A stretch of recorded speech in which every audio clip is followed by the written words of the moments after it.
বিসমিল্লাহির রহমানির রহিম। আসসালামু আলাইকুম প্রিয় দেশবাসী। আশা করি যে যেখানে আছেন আল্লাহর রহমতে ভালোই আছেন। আমি আপনাদের দোয়া আল্লাহর রহমতে ভালোই আছি। আসলে শপথ আমরা পাঠ করি পঞ্চম শ্রেণীতে, কিন্তু আমরা আস্তে আস্তে দিন যায় আমাদের, আমরা শপথ পাঠটা ভুলে যাই।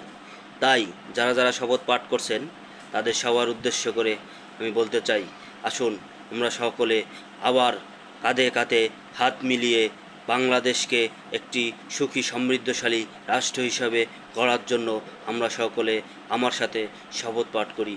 বিসমিল্লাহির রহমানির রহিম।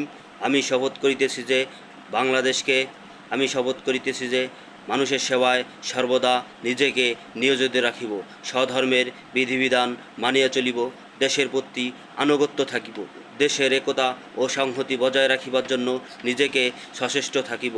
হে আল্লাহ, আপনি আমাকে শক্তি দিন, আমি যেন বাংলাদেশকে একটি সুখী ও সমৃদ্ধশালী রাষ্ট্র হিসাবে গড়িয়ে তুলতে পারি। আমিন।